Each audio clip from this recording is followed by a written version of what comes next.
बिस्मिल्लाहिर्रहमानिर्रहीम। जी नाज़रीन, मां मौजूद आहियां चेयरमैन खरड़ो फ़कीर नियाज़ हुसैन जोणी जे वटि। जीअं त कल्ह मीटिंग हुई DC ऑफिस में, त चेयरमैन साहब छा ॿुधाईंदो 12 रबीउल अव्वल जे हवाले सां कहिड़ियूं तयारियूं आहिनि? बिस्मिल्लाहिर्रहमानिर्रहीम। जीअं त कल्ह DC साहब वटि मीटिंग हुई ऐं जीअं त 12 रबीउल अव्वल रहमतुनि जो महीनो जेको अची वियो आहे, उन हवाले सां असांखे एजेंटा जी तयारी करणी आहे ऐं पूरे ज़िले में त पाण जूं जेके सरकारी इमारतूं आहिनि उहे सजायो ऐं सफ़ाई सुथराई जो ख़ासि ख़्यालु रखो ऐं जेके मेन रैलियूं निकिरंदियूं रूट्स उहे असांखे ॿुधायो। उन हवाले सां असां हल्को पंहिंजे शहर में करे रहिया आहियूं। त असां पंहिंजी इमारतूं जेके ऑफिस वग़ैरह सजाई आहे, झंडा वग़ैरह शहर में जेके लॻाईंदासीं ऐं उन खां अलावा असांजा जेके मेन गेट आहिनि, असां जेके ठाहिराया आहिनि मेन बाज़ार में, उहे बि हणंदासीं ऐं उन खां पोइ असां पंहिंजे शहर में लाइटिंग वग़ैरह जो इंशाअल्लाह इंतज़ाम कंदासीं।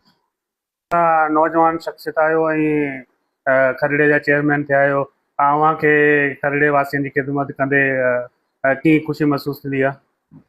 बिल्कुलु। जीअं त चेयरमैन थी आयुसि त पंहिंजी टाउन कमेटी जेकी आहे सो खस्ता हाल हुई। हिते न त को ड्रेनेज जो सही निज़ाम हो ऐं न ई को वाटर सप्लाई जो सही निज़ाम हो ऐं न ई कोई सफ़ाई वग़ैरह लाइ कोई गाॾियूं वग़ैरह हुयूं। मां परचेस कयूं, गाॾियूं वरितियूं सफ़ाई वग़ैरह लाइ। ऐं जेको वाटर सप्लाई जो जेके मेन तलाउ आहिनि उहे बिल्कुलु खस्ता हाल आहे, पाणी पीअण जे लाइ बिल्कुलु कोन हो। त उनखे चौदीवारी कोन्हे, चौदीवारी ॾियारी मूं जेको आहे वाटर सप्लाई जे मेन हिननि जो तलाउनि जी खाटी खणाई ऐं तलाउ ठाराया आहिनि। ऐं पहिरीं त ईअं हूंदो हो जो वाटर सप्लाई जो पाणी 2 कलाक हिकिड़े वार्ड में हलंदो हो, ॿिया बि इंतज़ारु कंदा हुआ। 2 कलाक ॿिए वार्ड में हलंदो हो, ॿिया बि इंतज़ारु कंदा हुआ। जेकॾहिं उन 2 कलाक में लोड शेडिंग हूंदी, लाइट वई हली, त उन जो वरी ॿिए ॾींहुं वारो हुजे, त इन में इहे ॾाढियूं परेशानियूं हुयूं वाटर सप्लाई जूं। लेकिन हींअर अलाह जो शुक्र आहे त जीअं ई लाइट अचे थी ऐं जीअं सुबुह जो 7:45 बजे सॼे शहर में वाटर सप्लाई जो पाणी खोलियो वञे थो।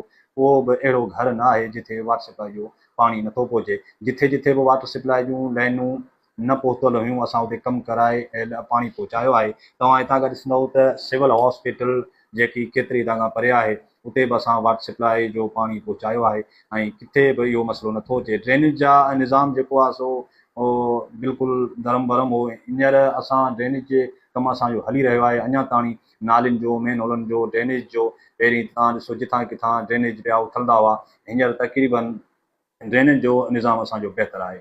असां ॿिनि शयुनि खे फोकस कयो आहे। इहे 2 शयूं जेके बहितरु आहिनि ऐं अॻिते बि इंशाअल्लाह ईअं कंदा रहंदासीं खरड़े वासियुनि जी ख़िदमत। खरड़े वासी अव्हां सां तावन कनि था, जीअं त अव्हां कमु कयो था हिन भेरे जेका आर्या भाषण में अव्हां कमु कयो, काफ़ी खरड़े वासियुनि खे मूं ॾिठो त ख़ुशि हुया त अव्हां सुठो कमु कयो आहे ऐं नौजवान हितां जा अव्हां सां तावन कनि था। बिल्कुलु असांजा नौजवान तावन कनि था ऐं असां जेकॾहिं शहर में बरसाती हिकिड़ी आफ़त आहे कुदरती अची वेंदी आहे, त असां ऐं बिल्कुलु हिते वेठा हूंदा आहियूं। राति जो बि स्टाफ खे विहारियो, पाणी बाबा क्लियर कयो, जेके बि डिस्पोज़ल आहिनि उहे हलायो।